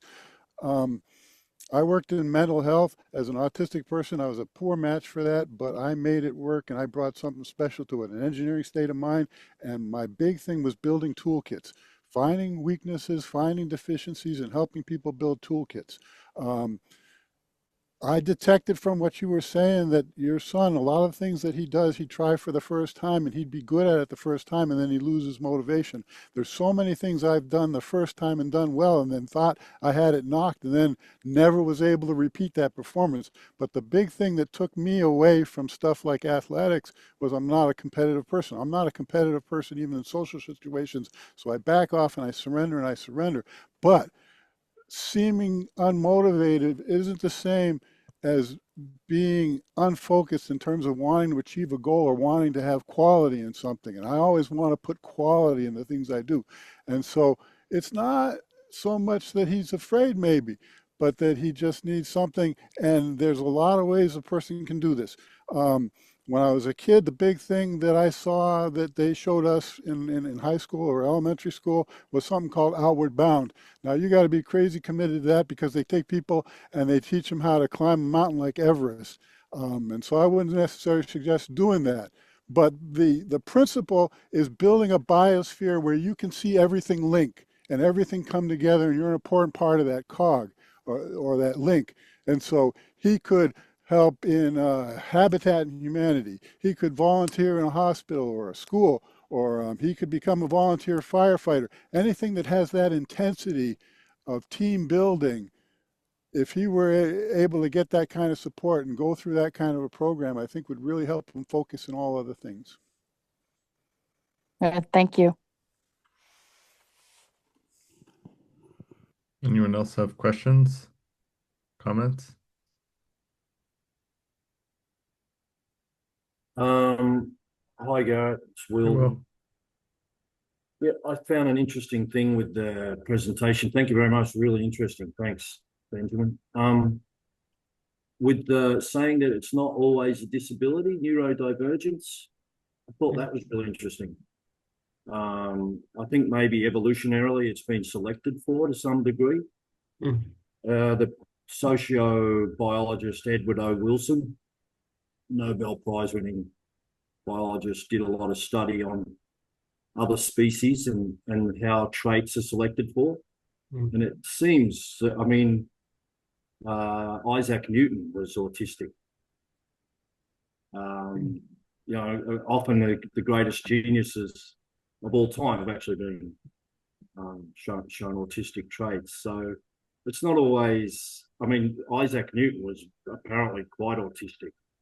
You know, he's absolutely obsessed with like the minimal possible amount of words you could use to convey information, for instance. And if people weren't sort of playing that game, he got quite upset. So, you know, it wasn't, he certainly wasn't neurotypical, but he was a genius, you know, utterly like next level, almost incomprehensible intelligence. But he was autistic, or he's neurodivergent. So yeah, I found that really interesting in the clip, that often it's associated with genius as well, you know, and it's more other people need to recognize that and not sort of categorize and define negatively when possible. Yeah, and I know like communicating with neurodivergent people, I'm neurodivergent myself, I'm not autistic. I'm pretty full on OCD, diagnosed at age 13 before they even really had a name for OCD, quite severe OCD, and ADHD as well, significant. But I can communicate quite well, but with people that are severely autistic or significantly autistic, it can be really hard, I've found, to communicate with them until you realize what's going on. And that's why education is so important. Now, they should teach it in schools, I think, like show the different types and that we're not all the same. Like that's the only way you're going to make real change is through the education system, I think, and to show that, you know, no one size fits all necessarily, that we are all different. And that's a good thing. I think like if we're all the same, I mean, even the balance of, say, for instance, introverts and extroverts, people, you know, megalomaniac tendencies and subservient tendencies, they all seem to integrate for a net sum gain in society. So, you know, I think that's where we could make some real ground through the education system to learn about sociology and perhaps even evolutionary psychology and how it all sort of works together in a symbiosis of sorts. Anyway, thank you very much. It's so educational. I really appreciate it. Thank you.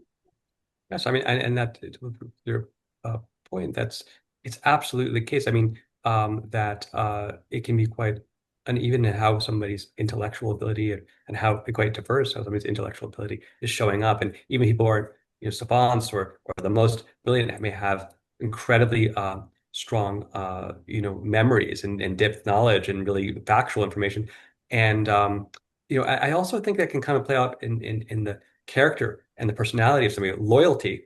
Some people who are employers are really now very enthusiastic about having people on the spectrum in order to loyalty, honesty, regularity can be highly thought after characteristics, personality characteristics that are quite beneficial to some employers and some people in the world. So this is now being talked about, as well. Yeah. Hey, I'm sorry, can I jump in? I can't, I can't raise my hand electronically for some reason. Yeah, go ahead, Jody. I just wanted to say that I don't think that OCD is neurodivergence. I think it's more like a mental health condition because I had debilitating OCD for 47 years and it was completely cured with 1 month of ketamine infusions. Yeah, I mean, there's definitely discussion about what falls under that umbrella and it's not to say that and it's also really important to your point to not dismiss the fact that these neurological differences are also can be really have little limitations, debilitating, and also can require treatment, at different points too. So I think there's definitely discussion about that.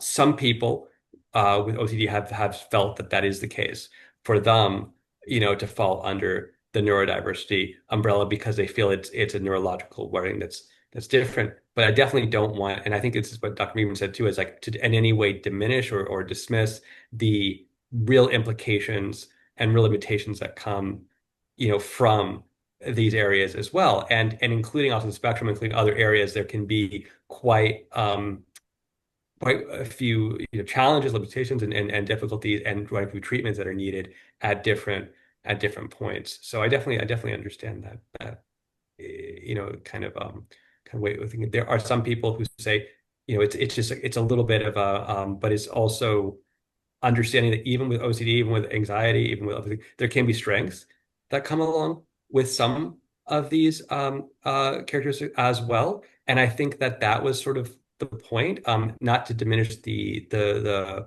struggle of it or the pain of it or the treatment needed for treatment, but to also be mindful that some people who have these, and it's not universal, but some people have these conditions also may come with strengths within the neurological wiring that goes along with that. So that's sort of the argument there, or what some people present.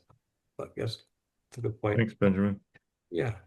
Mia, you want to go next? Yeah, so something that I thought of when former speaker Will in Oz, if I'm pronouncing that correctly, was speaking about sort of to move into how within the system of education and how neurodivergence shows up in the classroom setting and all the work that needs to be done there to help and support neurodivergent students. For example, we know that, depending upon where you live, the governing bodies around you, I know specifically 504, which if you're not familiar, you should be section 504, allowing for accommodations within the school setting for individuals that are needing accommodations, and that are classified under those accommodations, that they then receive tailored plans and tailored support in their classrooms that require meetings to be taking place to assess their needs regularly. And then also there's a lot to be said about integration within the classroom setting. I know particularly me formerly being in a special education setting due to neurodivergent labeling their diagnoses there. I noticed that some teachers, when thinking about it later, were not using UDL.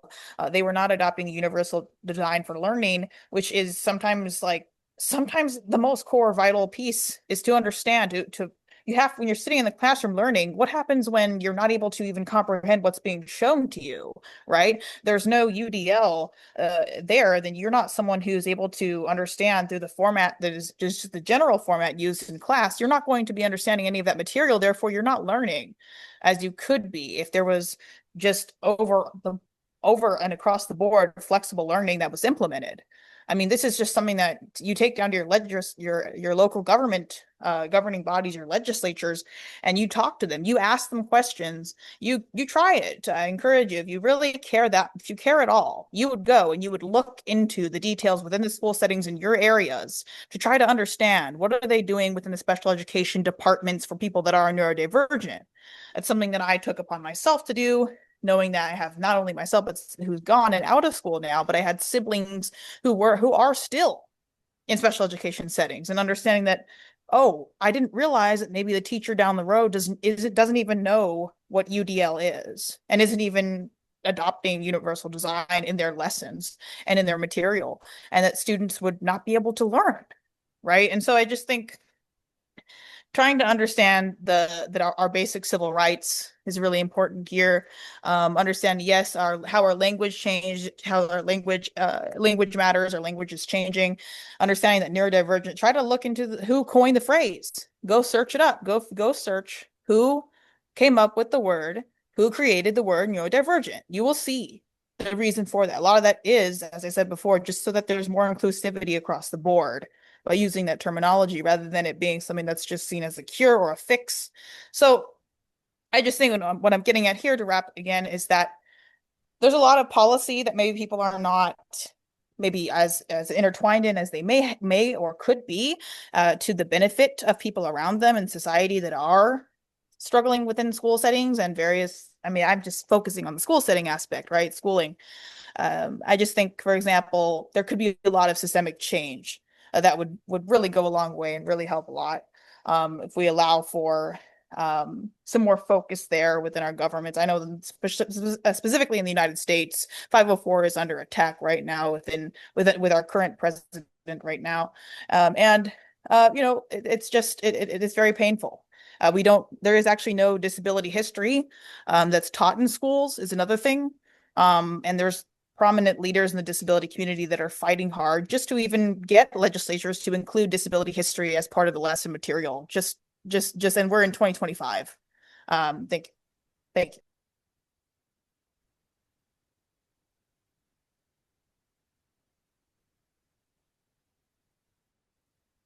Were you done there, Mia? Yes, thank you. Okay. Yeah, I agree. It's pretty disconcerting if people are trying to pretend that real differences don't exist.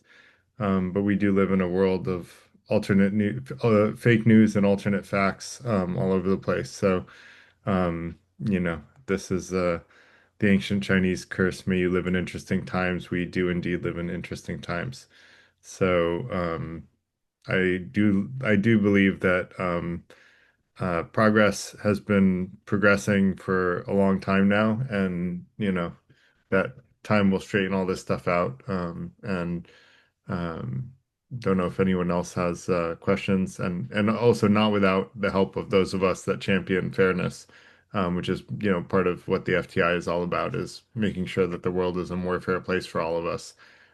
So I appreciate Benjamin talking tonight about how we can be more fair in our interactions between neurotypicals and neurodivergents, because I think a lot of the times when we see behavior that's unfamiliar to us, there's a negative response to that, like was discussed. And I think hopefully everyone has gotten a good takeaway that that's not the response that we should have. We want to look at it from a perspective of curiosity and understanding and recognition that we all come at life from different perspectives, and that when something we think might be disrespectful or rude is happening, the safest thing to do is, in every situation, if you're not sure if someone is neurodivergent or not, just say, "Oh, why did you say that?" or "Why did you do that?" Right? And correct me if I'm wrong, Benjamin, but if I approached a neurodivergent that way, I would imagine they would just tell me why, right? Yeah.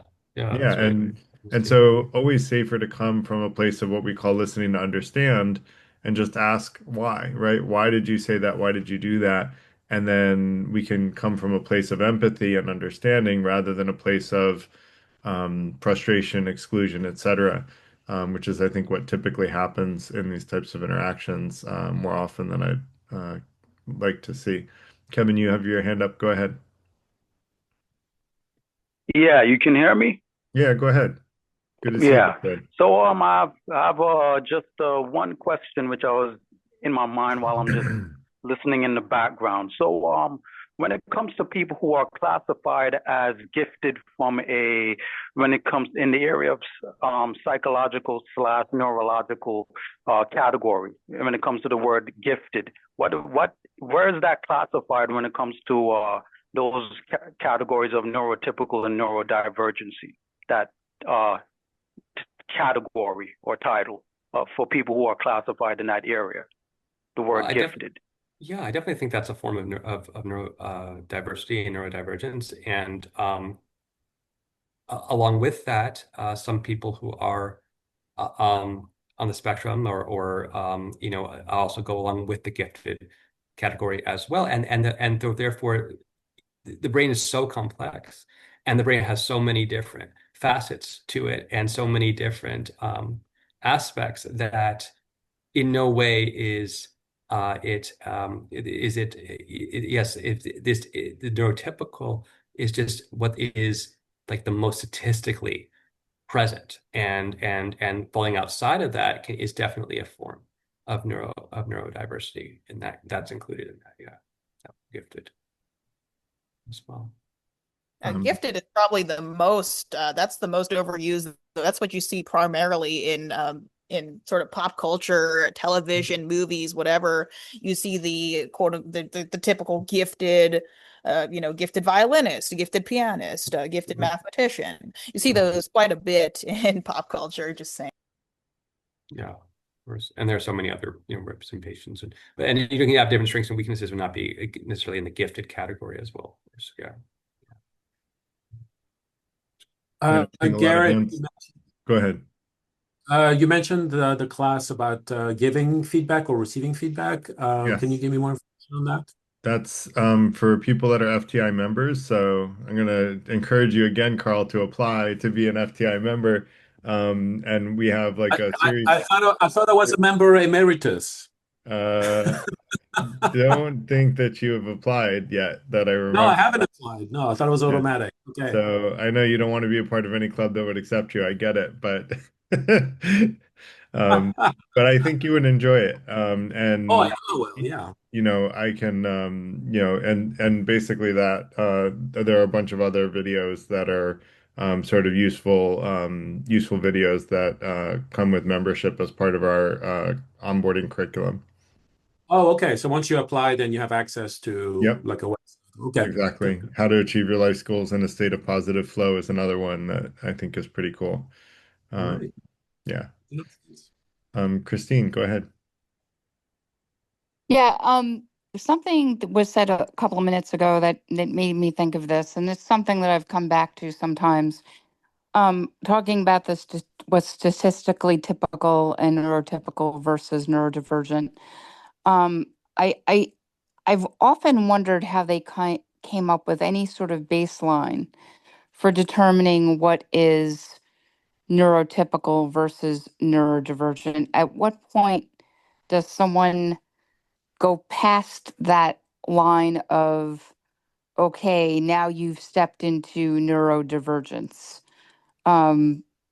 Because I know a lot of individuals who have eccentricities, but nobody has ever said, oh, maybe you're neurodivergent. And then other people, depending on how they behave, well, maybe that person's on the spectrum, or maybe they're neurodivergent. It seems to be a label that's sort of thrown around a lot lately. And I'm concerned that it's becoming sort of like diluted. Yeah. And so I'm just wondering, are there tools that are peer reviewed or that are accepted that are typically used to determine whether someone is quote neurotypical? I mean, I find it very difficult to figure out what the heck that means in a lot of instances. Well, I think also, with neurodiversity, a lot of it is the eccentricities, and what I'm understanding is just so far as the eccentricities and the personality characteristics of some people you know, some people in the testing and in the evaluations have different ways of processing information, and that some of those qualities or characteristics come from how that person processes and understands and in interpersonal context and learning and in how their mind and neurological wiring it is. And it's again not a bad or good thing. It's just a difference in and from what is the statistical, the general, the most common presentation that's found. So I don't think it's just like eccentricity, like, oh, I'm a little different in my personality.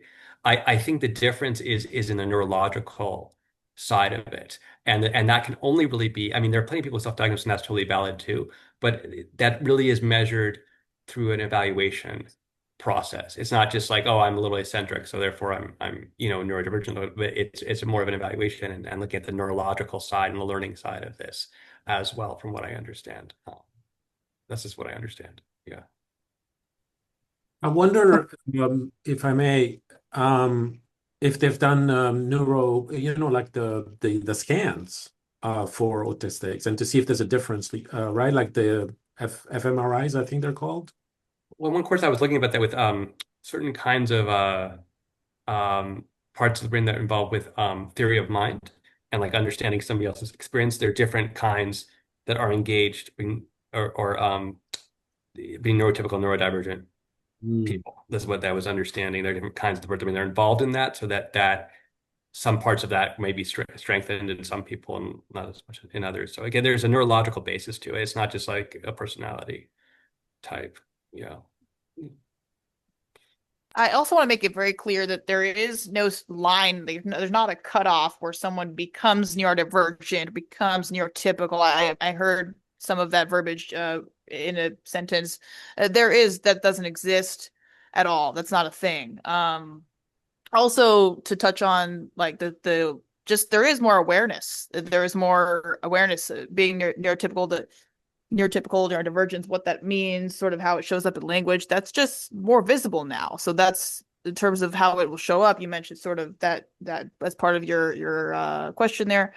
Yeah, it's because it's more visible. People are learning about it, and did they need to be more shaped around it? Yes, I would say so.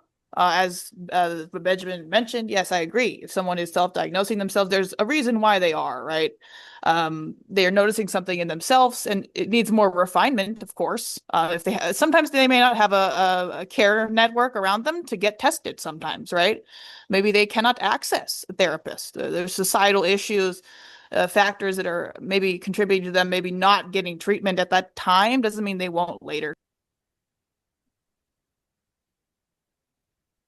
Great. So I'm going to wind things down. I got to put my kids to sleep. It's a little after 9 o'clock. So just want to thank everybody for coming, for the great presentation by Benjamin. Thank you for presenting, Benjamin. And I hope that I appreciate everybody's comments and questions throughout the evening. And hope to see some of you at our next event on Saturday. I put a link in the chat to it.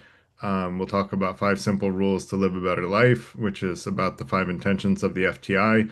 And then we'll have another guest presenter on Tuesday this coming week about full spectrum leadership, which is a leadership topic. So hope to see people at one, the other, or both of those. And thanks a lot, everybody, and hope you have a great rest of your night.